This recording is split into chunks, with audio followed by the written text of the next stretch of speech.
हम लोगों ने मीनिंग ऑफ फंडामेंटल राइट्स देख लिया था, उसके बाद में हम लोगों ने आर्टिकल 12 पढ़ा।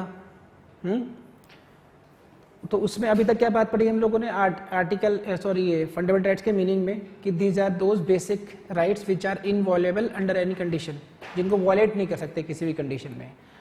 And these rights are against the state. We have defined the term state in article 12। Now 12 onwards थर्टिकल आर्टिकल पढ़ना है। Article 14 onwards you will have to study different fundamental rights. 14 to 18 there is a group of what? Right to equality. 14, 15, 16, 17, 18, 19 like this. 19 से start हो जाता है आपका right to freedoms. तो today's class basically on the article 20 and article 20 को you can say this is very important because it is somewhere related to the your criminal law as well. जब CRPC evidence पढ़ते हैं आप लोग, IPC पढ़ते हैं criminal law, तो article 20 is basically for the right of a accuse person, तो that is why it is linked with the criminal law. तो इसकी बेसिक कॉन्सेप्ट्स की जानकारी आपके लिए बहुत जरूरी है और बहुत टेक्निकल है ये। Article 20 is very technical and in only in this article, I should not say only in this article, but particularly in this article you will have to remember the facts of the case laws as well. In other case laws it is not necessary, as you have seen in the article 12 what you said, what was held. Bhagat Ram Sukhdev के case के facts नहीं पता आपको, RD. Shetty के facts आपको नहीं पता है, and you need not to learn them also, but in case of article 20 you will have to remember the facts as well. So you will have to remember the name of the case law, you will have to remember the facts of the case law, and you will have to remember the decision of the in that case, as you do in case of Contract Act as well. So this is the importance of Article 20 and it is very important for the point of view of your short notes, very important for mains, लिख लीजिएगा, very important for prelims, very important for mains and very important for interview as well. Meaning thereby important for all the stages of the exam. So should I proceed? You have the bare act, so kindly go to the article 20. It has no connection with other articles. Article 20 की जो code है अपने आप में exhaustive है, so you need not to worry कि इससे आगे पीछे का पढ़ा हुआ है या नहीं पढ़ा हुआ। Article 20 in itself एक exhaustive code.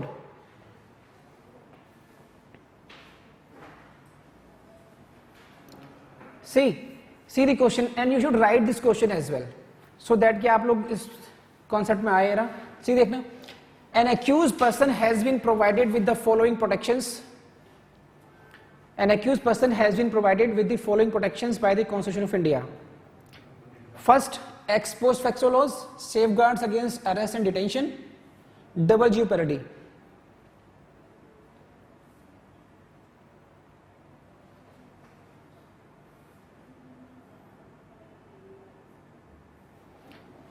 Safeguard against, so करो, I am changing, self incrimination. This is, so these are the three rights here you will have to study under Article 20, and in this question what is asked from you, the correct order in which these protections appear in the Constitution. What has been asked? Correct order, किस sequence में ये rights, ये जो topics हैं दिए गए हैं आपके आर्टिकल 20 में, तो you should remember the sequence as well for that purpose. It means this, you will have to remember the article 20 clause 1 में क्या है, 20 क्लॉज 2 में क्या है, 20 क्लॉज 3 में क्या है, and very accurately you will have to, because such kind of questions have been asked and may be asked in future also.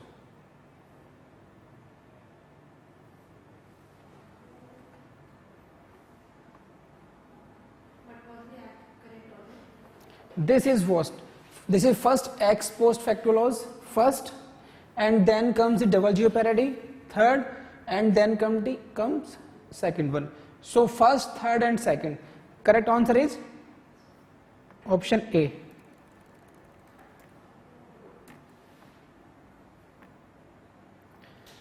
This question is just to give you an example ki how a question can be asked from this chapter. So this is the scheme. This is the scheme of Article 20. This is what? Article 20 of the Indian Constitution provides following safeguards to the persons accused of crimes. यहाँ पे important है, देखिए, these Article 20 specifically deals with the rights or safeguards to the persons who are accused of an offense. Accused. So to avail the benefits of Article 20, one must be an accused person.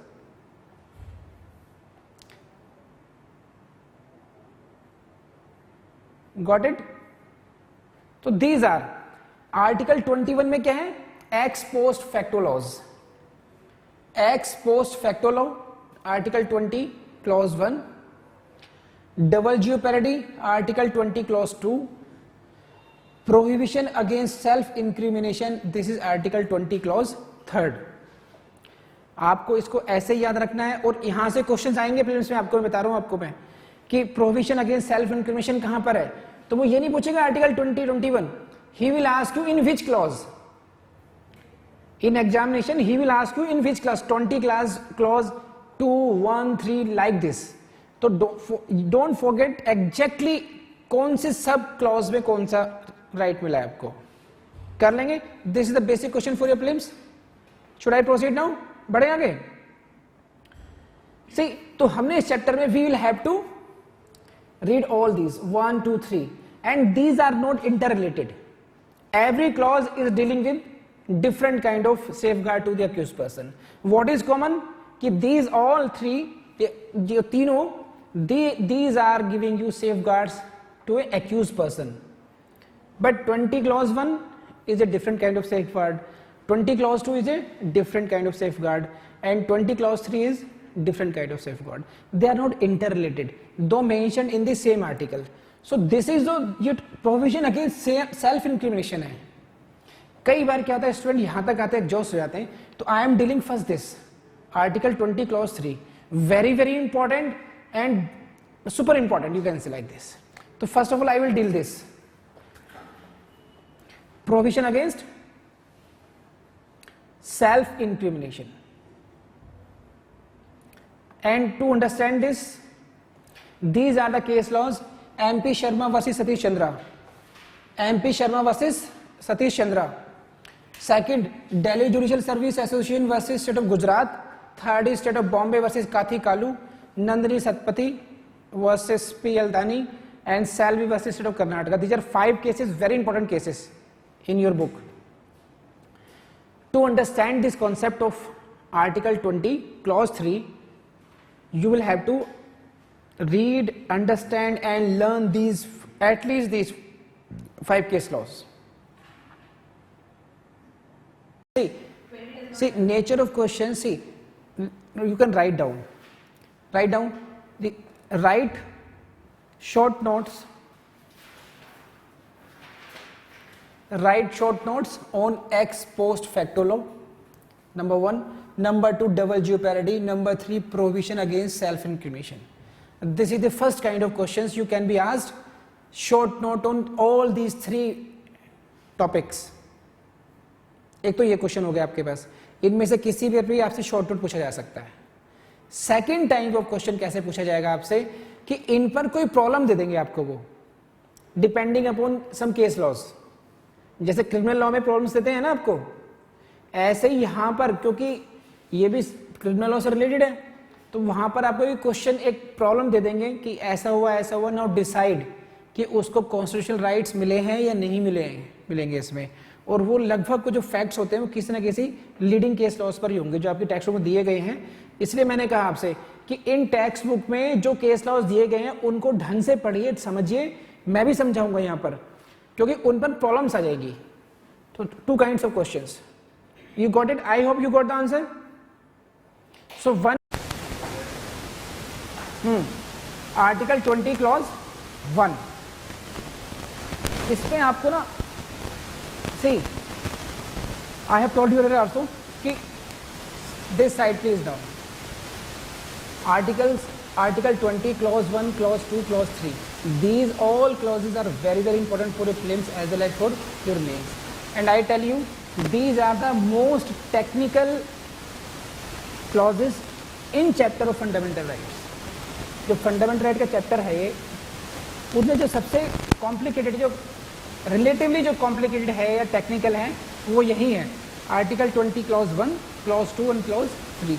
तो you should read it very carefully. मैं different जहाँ जहाँ technicalities involve हैं, I will explain every point, but you should note it. I have given you the notes as well on every point now, right now. But what is supposed from you, that you should remember all those points on your tips.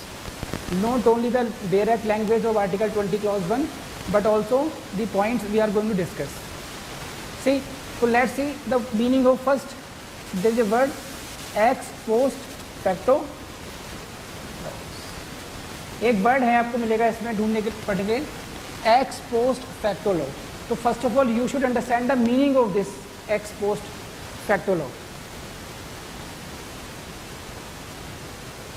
क्या meaning है इसका? Read it. X post facto law is a law which imposes penalties retrospectively.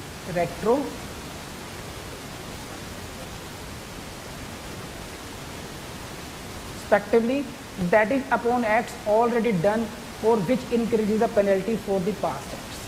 अब समझ लीजिए इस बात को कैसे, हिंदी में आसान भाषा में समझ लीजिए कि कोई ऐसा कानून बनना जो पिछले किसी कार्य के लिए आपको पेनलाइज करे. जब आपने वो एक्ट किया था उस समय उसको ऑफेंस डिक्लेयर नहीं किया गया था. For example, you see, I see this is section 304 B IPC. This offence was enacted on 1911-1986. This is regarding dowry death. 304 B IPC, Indian Penal Code 304 B, 304 B. It is regarding with the dowry death. So an offence was created under section 304 B. On what date? 19 November 1986, making dowry death punishable as an offence under the IPC. A new offence has been inserted in the IPC with the effect from this. You got it? तो कब आया offence? कब create हुआ ये offence? 19 November 1986. अब suppose कीजिए किसी 1984 में, 1984 में, because of article 21 section 304P can not be applied to a dowry death which took place in 1984. तो अगर 1984 में अगर किसी ने कार्य किया था, किसी ने अपनी बहू जलाई हो या उसकी डेथ कैरी की हो, तो 1986 में जो एक्ट आया है, सपोज करो कोई एक्ट आए और वो कहे 1984 में भी किसी ने अगर ऐसा काम किया होगा तो उसको भी ऑफेंस माना जाएगा. तो बैक डेट से अगर आप ऑफेंस मान रहे हैं तो ऐसे लोगों को क्या बोलते हैं लोग? Ex post facto. तो right now I am explaining the meaning of ex post facto law का मतलब क्या है कि बैक डेट से ऑफेंस कब किया गया? 1984 में. लॉ कब आया? 1986 में. अब इमेजिन कीजिए अगर 1986 वाले लॉ में ये प्रोविजन आ जाए कि अगर 2 साल पहले भी किसी ने काम किया होगा ऐसा, तो उसको भी ऑफेंस माना जाएगा. तो उस लॉ को क्या बोलेंगे हम लोग? Ex post.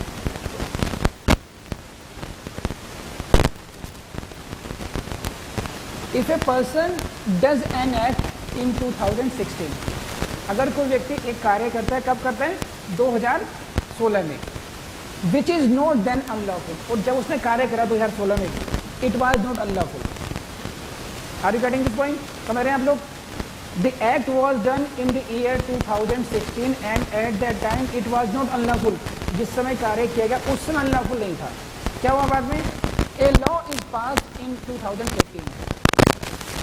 Making that act a criminal offence and seeking to punish that person for what he did in 2016. अब law is passed in 2018, and now this law says that the person who has done in 2016 must also be punished. If such a law, then such law is called ex post facto law. बात समझ में आ गई? ex post facto law का मतलब क्या है? अभी latest example आप लोग लिख सकते हैं. कौन सा हो सकता है कि अभी आप देखो सुप्रीम कोर्ट का, एक ऑनरेबल सुप्रीम कोर्ट का केस, एक डिसीजन आया है इन विच दे सेड कि रेप लॉज में जो एक्सेप्शन था second with regard to the husband, उसको उन्होंने कहा कि अनकॉन्स्टिट्यूशनल है। Got it? Now this law has come right now, ये अब ना न्यू लॉ ये हो गया अभी है। अब मान लीजिए उस डिसीजन को इनकॉर्पोरेट करते हुए कोई लॉ आ जाए, अब चेंज कर दे अमेंडमेंट में in tune with the decisions of the honourable supreme court, ना आईपीसी में अमेंडमेंट किया जाए, एंड उसको बाद में कहा कि नहीं, अब जितने भी हस्बैंड का ऐसी कंप्लेंट थी इस लॉ से पहले, तो that law will be called as ex post facto law. तो I think now I have sufficiently explained the term. This is regarding the creation of an offence, creating an offence retrospectively.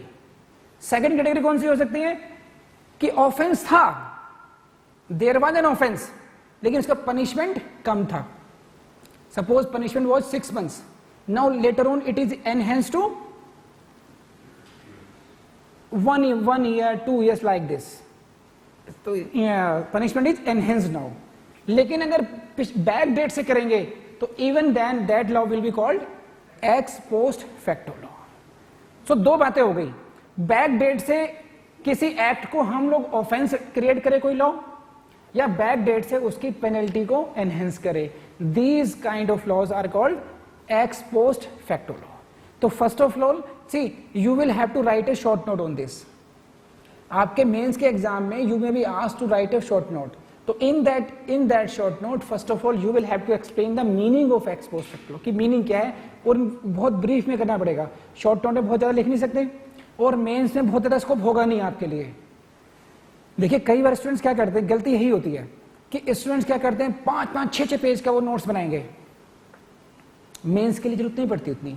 Mains के लिए आपको केवल 2 और 3 lines में first of all you should remember कि ex post facto law का meaning समझाना है बस हमने। 2-3 लाइन ये हो गई। Next we will come to the article की लैंग्वेज पर।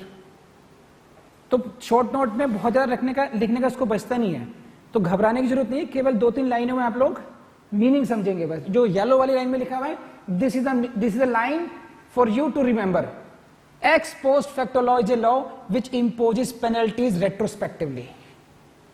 रेट्रोस्पेक्टिव समझते हैं ना, from the back date, that is upon acts already done और which increases the penalty for the past acts. तो 2 points, imposes penalties retrospectively, this one, or which increases penalty for past acts, this is the second. Do you understand this? कर लेंगे? Should I move now? Now this is the ex post facto laws का meaning. Now what the article 20 clause 1 does?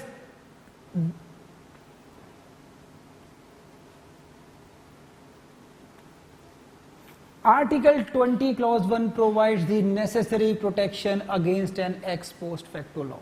So this is the importance of Article 20 clause 1 कि it provides the necessary protection. Ex post facto, what the Article 20 clause 1 does? Say this side. Article 20 clause 1 करता क्या है? It provides necessary protection against ex post facto laws. कि कोई भी law आपको retrospectively कानून नहीं बनाए। Now please see the language क्या है इसकी। Now you go to the language of the article 20 clause 1। I hope you are understanding now. समझ में आ रही बात? एक्स पोस्ट फैक्टो लॉज का मीनिंग समझ लिया हम लोगों ने। अब आर्टिकल 20 क्लॉज 1 पर आए हैं, उसकी लैंग्वेज समझ लेते हैं। ये कनेक्टिंग लाइन हो गई अब मीनिंग के बाद में। समझ रही है मैडम? पहले मीनिंग समझाया, फिर ये कनेक्टिंग लाइन आ गई कि what the article 20 clause 1 does. Now we will write Article 20 clause 1. What it says? This is the language, I suppose. This is, no person shall be convicted for any offense. No person shall be convicted for any offense except for the violation of a law in force at the time of the commission of the act charged as an offense. This is the technical language, and I think you should remember this language. And if you remember in exact words, it will be appreciated.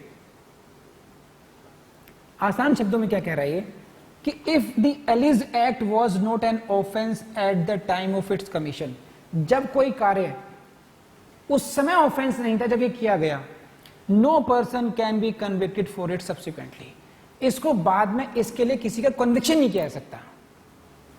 No person can be convicted for that act subsequently. So this is the first part. Article 20 clause 1 has two parts. Number 1 part says like this: you cannot create an offense retrospectively. No person shall be convicted for an offense, for an act done in past. So this is the constitutional safeguard under Article 20 clause 1, that is a safeguard against the ex post facto laws. So like this, the 20 May 2016 date of act done. An act was done on the date this is, suppose for an illustration, this is an example.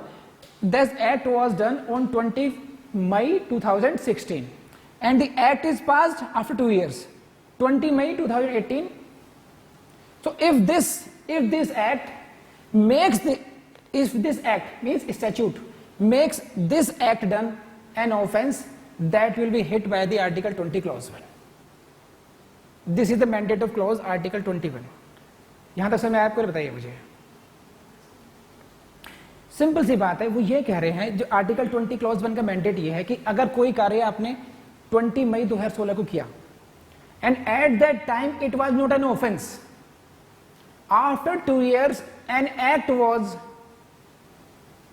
passed, parliament passed an act, and according to that act, the act done by you on such date is declared an offense now. So you will get the protection of Article 20 clause 1. बहुत आसान शब्दों में आज आप लोग coaching ले रहे हैं फॉर जुडिशियल सर्विसेज के लिए. This is the year 2018, July 2018. Now after 1 year government change होती है and says henceforth taking coaching for judicial services shall be prohibited and that shall be an offense.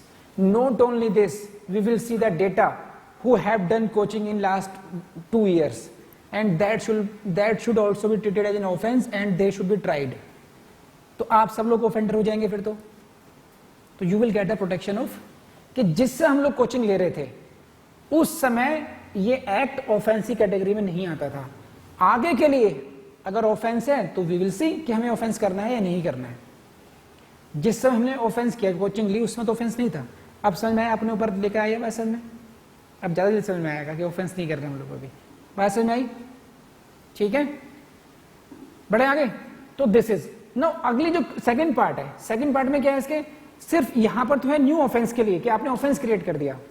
Second part क्या कहता है कि offence है already, आपने उसे केवल पनिशमेंट जो पेनल्टी है वो बढ़ा दिया, तो कह रहे हैं वो भी परमिटेड नहीं है. सीधे सेकंड पार्ट,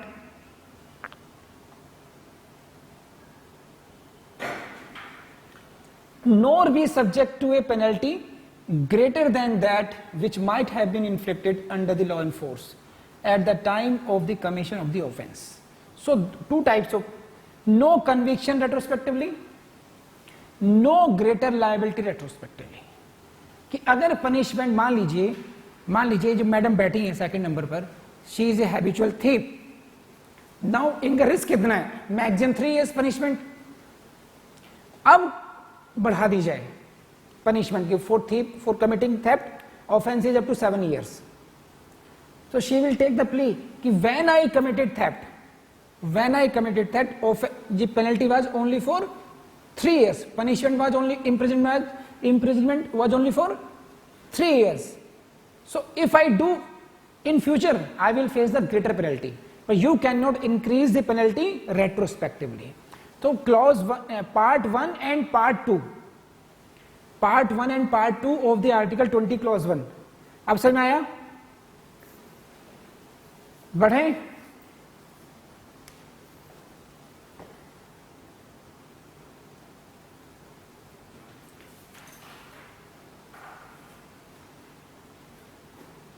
ये जो लेजिस्लेशन है आपको, ये बहुत अच्छा लेजिस्लेशन है, आपको लिखना चाहिए कभी आए तो.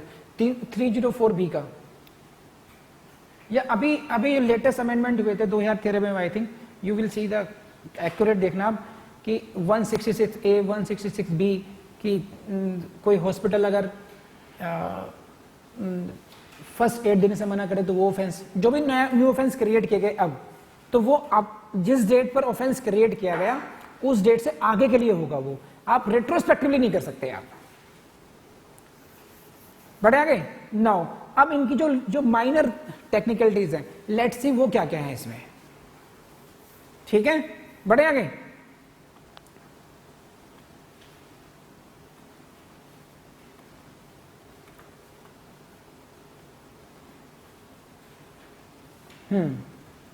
So please see this.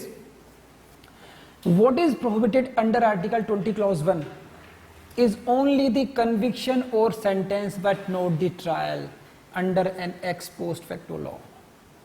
This is very important. अब ये समझ में आनी चाहिए आपको बात क्या है, क्या बोल गया ये। What is prohibited under Article 20 Clause 1 is only the conviction or sentence, but not the trial under an ex post facto law.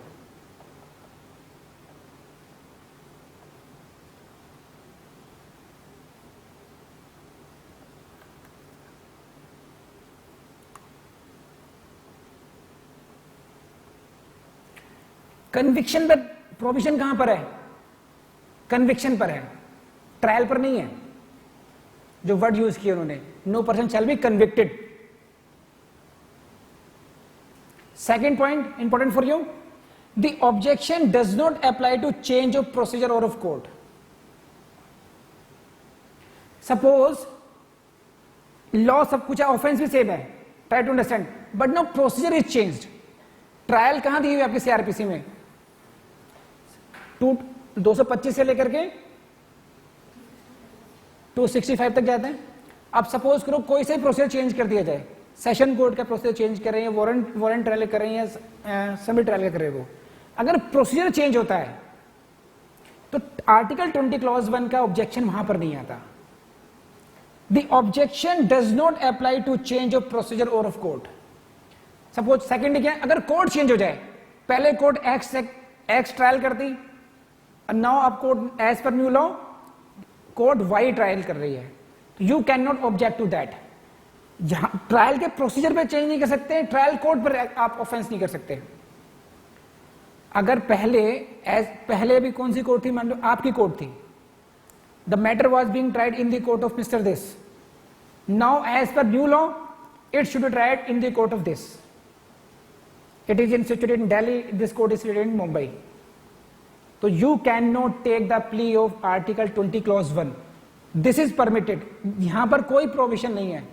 Article 20 Clause 1 procedure पे चेक नहीं लगाता, यस पीनल लॉस पे सब्सटेंटिव प्रोविजंस पे लगाता है, procedure पे नहीं लगाता। तो आपको इस तरीके से रटना पड़ेगा, what it prohibits and what it does not prohibit. आपको जो नोट्स बनाएंगे अपने, इसमें आपको 2 कैटेगरी में करना पड़ेगा। I think you should make a tabular notes in 1 column, what article 20 clause 1 prohibits, and second what it does not prohibit. It does not prohibit the procedure, it does not prohibit the venue of trial court. कर लेंगे। So a trial under a procedure different from what has been at the time of commission of the offence, कि पहले procedure different था, अब procedure आपका change हो गया, तो that can not be challenged on the basis of article 20 clause 1। Procedure can not be challenged.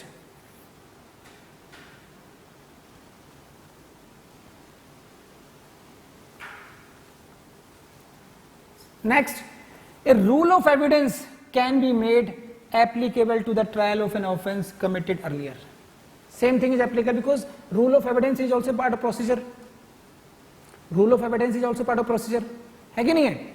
तो objection 20 clause 1 का उस पर भी नहीं आएगा। सो आपको सही, अगर किन्हीं को मुश्किल लग रहा है तो I give you tricks now. Trick number 1, हमारे एग्जाम कौन कौन से हैं? Prelims, mains. मेंस में क्या पूछा जाएगा? मैक्सिमम चांसेस ये हैं आपके कि आपसे कोई शॉर्ट नोट लिखवाया जाएगा। शॉर्ट नोट का मतलब है आपसे 300 to 400 मैक्सिमम लिखने हैं आपने। उसमें क्या लिखना है फिर? 2-3 लाइनों में क्या आ गया? पहली 2-3 लाइनों में एक्स पोस्ट फैक्टो लॉ का मीनिंग आ गया। 2-3 लाइनों में आ गया आपका आर्टिकल 320, इसी आर्टिकल लिखेंगे आप, 20 क्लॉज 1 में लिखेंगे, और उसको बाद में फिर इनको पॉइंट्स में लिख लीजिए कि what is prohibited and what is not prohibited. 5-6 line इसकी आ गई, शॉर्ट नोट हो गया। इन्हीं लाइनों को याद कर लेंगे, आपके प्रीलिम्स से क्वेश्चन यहीं से आएंगे वैसा। तो don't, it's not that much technical जितना मैं चेहरे से देख रहा हूं कि थोड़ा लग रहा है कि पता नहीं क्या हो रहा है। बढ़े आगे। सी ये बहुत इंपॉर्टेंट है, दिस इज वेरी इंपॉर्टेंट, ये पढ़ रहा हूं. A law passed on September 30, please see this is very technical line. A law passed on September 30, which date? September 30, but given an operation from August 1. Act का pass हुआ 30 सितंबर को, और act में लिखा है कि it should be deemed to be in force from the back date of August 1. अब क्या कहा जाएगा? Act came into force on August 1, but it was enacted on 30 सितंबर. तो ऐसी स्थिति में अगर किसी ने 1 अगस्त को काम किया, 2 अगस्त को कोई ऑफेंस किया हो, तो वहां पर क्या आर्टिकल 20 क्लॉज 1 का बेनिफिट ले सकते हैं? 2 अगस्त को. देखो यहां मैं आपको ये प्लीज सी दिस साइड से, these are 3 dates. Act done on August 2nd.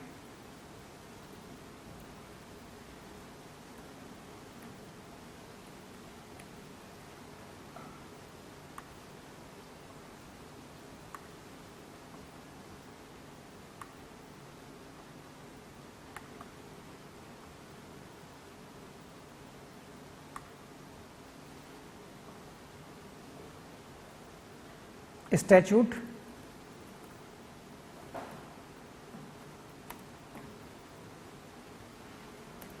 passed on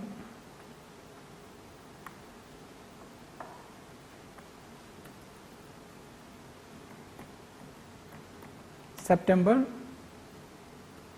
30, and third date statute enforced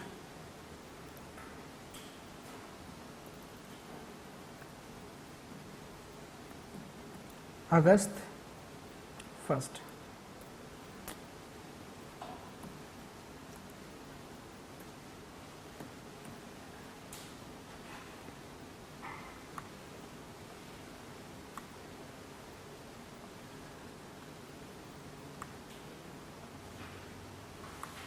You see this slide, दिख रही है सबको? Statute is passed on September 30, but because of the legislation they made it operative from back date. 1 अगस्त से उन्होंने operate किया इसको, and you have done an act August 2. तो my question is whether act done by you on August 2nd will be defended by the Article 20 clause 1 or not? Answer is yes. See this one. A person can be convicted and punished under a law in force, which means law factually in existence. Please line को याद कर लीजिए, और आपको मैंने notes में देख रखा है, इन शब्द, इन फ्रेजेस को याद करना पड़ेगा. It means what? Law factually in existence. You try to understand this term. Law factually in existence. That's why I told you this is technical in nature. Means आपने भले ही उस एक्ट को जिसका जन्म 30 सितंबर को हुआ कि आपने एक एजम्पशन दे दी, प्रिज्यूम करवा दिया, एक डीम्ड हो गया कि भाई it shall be deemed to be in force from August 1, but actually में it came into force on 30 सितंबर. That is prohibited by the article 20 clause 1. That is, you can not make it. What you cannot do directly, you cannot do indirectly as well. You cannot say it shall be deemed to be applicable from back date. This is the question. So this line is very important. Law factually in existence, you will have to see whether the law was in existence factually or not.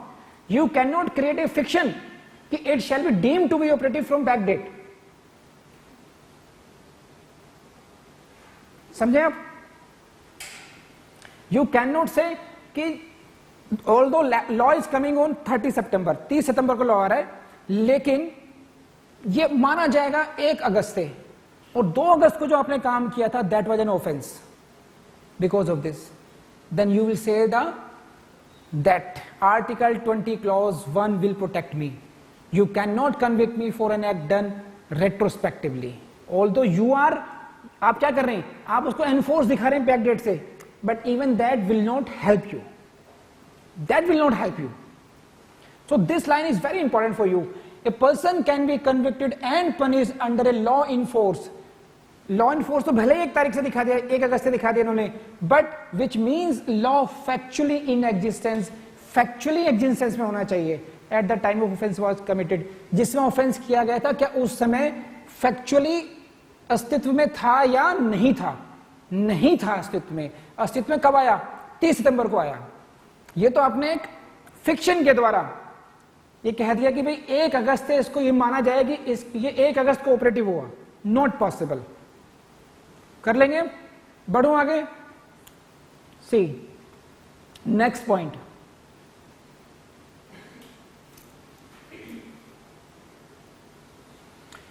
This is also very important. Further what article 20 clause 1 prohibits is conviction and sentence. Provision किस चीज पर है? Conviction and sentence पर. Under an ex post facto law for acts done prior thereto, but not the enactment और validity of such law. Validity of, अब ये समझना फिर, that is also technical point. क्या कह रहे हैं ये कि article 20 clause 1 it prohibits what? It prohibits the conviction और sentence. As such, though that act is not invalidated. जिस एक्ट के द्वारा रेट्रोस्पेक्टिव ऑफेंस क्रिएट किया गया है, that act itself does not become invalid. Only what is the provision? You cannot convict him, you cannot sentence him. Yes. Now that is actually the language. As per the language, what is prohibited? Sentence and this. But the question is right, what will be the purpose of trial? So indirectly even you can try him. That is the indirect suggestion for that. But suppose act, name of act is what? A. Act A 2018, and it is being challenged on the basis of article 20 clause 1. So act, as per this line, act will not be invalidated. What is this? See, the courts may interpret a law in such a manner that any objection against it of retrospective operation may be removed. तो court में remove that objection. जो उसका lacuna है, court उसको interpret कर सकती हैं so that to remove that lacuna.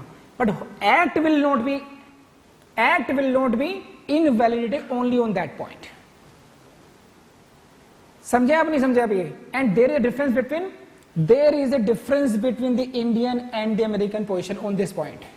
Whereas in America, an ex post facto law is in itself invalid. It is not so in India. India में America में यही अंतर है कि अगर ये एक्ट अमेरिका में होता तो पूरा का पूरा एक्ट अपने आप में इनवैलिड होता. But in India it is not so. से अगर एग्जामिनर अपने उस पर आ जाए कि मुझे कुछ अच्छा सा करके दिखाना है और इन टेक्निकल पॉइंट्स पर वो क्वेश्चन बना दे, जैसा कि हमारे यहाँ बनाए जाएंगे अब, कि out of following sentences which is और आर करेक्ट और नॉट करेक्ट, और ये लाइनें आ गई तो ढूंढते रह जाओगे. That's why I tried. मैंने खुद यहाँ से वहाँ से पढ़ा इनको कि मैं देना चाहता था कि बेस्ट ऑफ बेस्ट आपको क्लास में चला जाए वॉट एवर, क्योंकि एक किताब में सब कुछ भी इन्वॉल्व नहीं है इस बार. J.N. Pandey is not sufficient on this point. That's why. तो मैंने आपको पॉइंट दिए हैं लिखे हुए नोट्स में.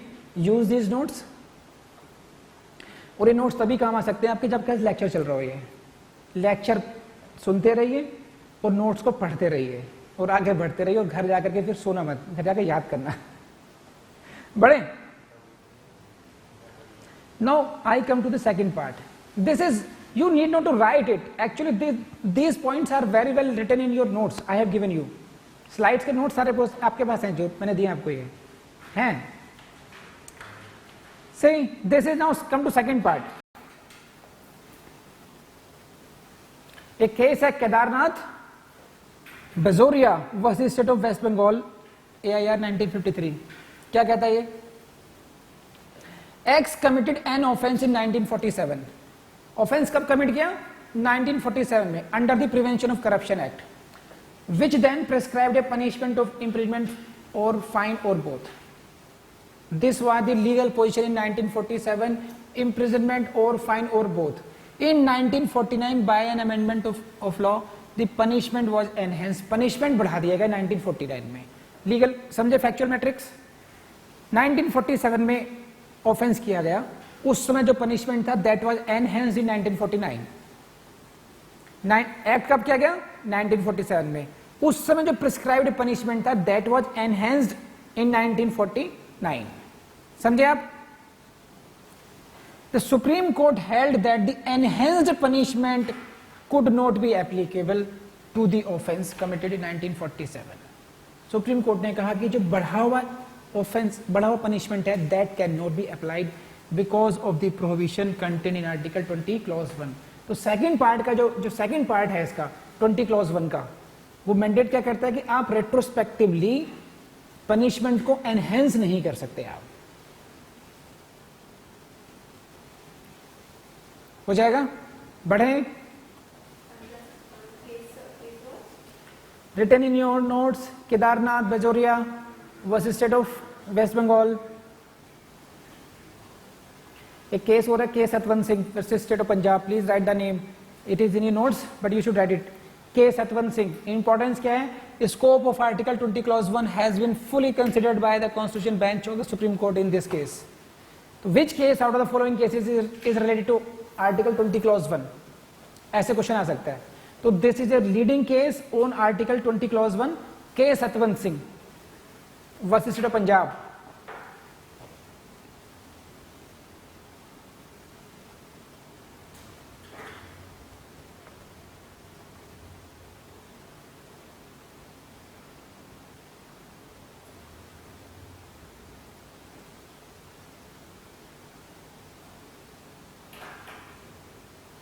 हो गया? लिख लिया. K Satwant Singh versus state of Punjab. कौन सी बेंच ने? कॉन्स्टिट्यूशन बेंच ने. सुप्रीम कोर्ट की कॉन्स्टिट्यूशन बेंच ने इसका scope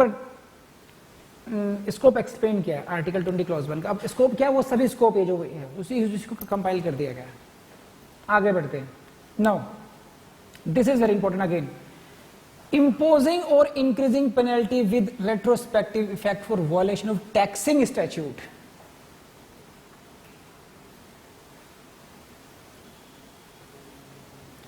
Does not infringe Article 20 Clause 1. If some tax is increased,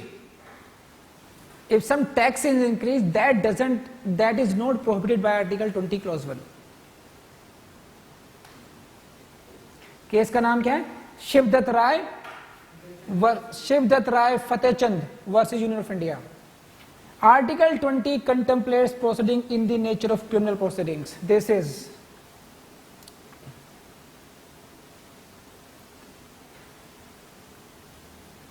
तो जो आर्टिकल 20 का स्कोप है, 20 क्लॉज 1 का स्कोप है, that is limited for the criminal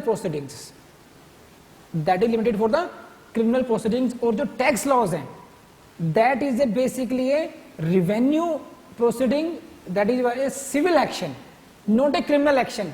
तो अगर कोई सिविल पेनल्टी बढ़ती है, टैक्स पेनल्टी बढ़ती है, that can not be challenged on the basis of article 20 clause 1. It does not apply to proceedings under sales tax law, because the language is what? Article 20 clause 1 says what? No one shall be convicted. So that is the जो article 20 clause 1 का जो mandate है, that is limited for the criminal proceedings. This is not for the civil proceedings.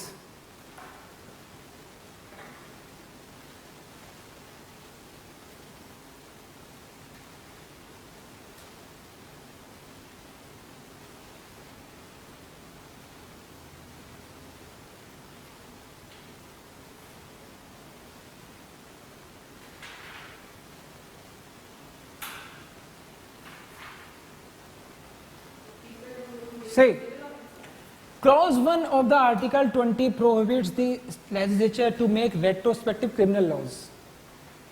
However, it does not prohibit imposition of civil liability retrospectively. Article 20 clause 1 की language में कहीं civil के लिए कोई provision नहीं है. It does not prohibit imposition of civil liability retrospectively. Now, interestingly, now see, आपने देख लिया अभी. Now question is this कि whether it is possible to reduce the punishment, कि पहले 6 महीने 1 साल punishment था, अब retrospectively उसको घटा दिया गया 6 महीने. whether it permitted or not, it is permitted. Beneficial provisions are permitted.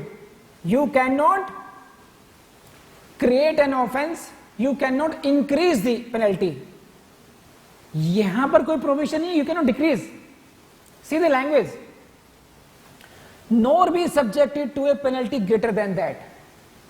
ये lower than that पे नहीं है. You cannot subject the person to a greater penalty, but you can reduce the penalty. That is a beneficial provision. It can go in your favor and you can claim it. There is no prohibition on that. The words are penalty greater. The prohibition is on increasing the liability, not on decreasing the liability. That is the beneficial provision and you can take the benefit of that. समझे?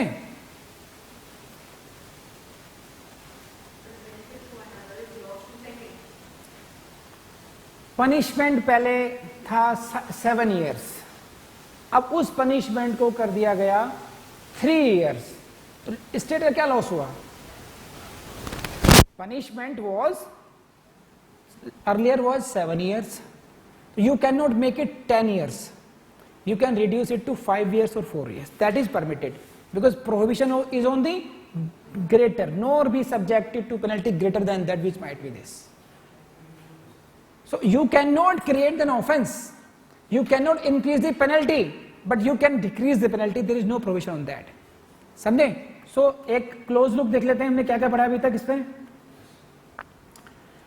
We read the meaning of ex post facto law. Illustration देखा हम लोगों ने 304B का और दूसरा illustration देखा था हम लोगों ने. Then we read article 20 clause 1 की लैंग्वेज देखी. फिर हमने पढ़ा what is prohibited under this conviction but not the trial.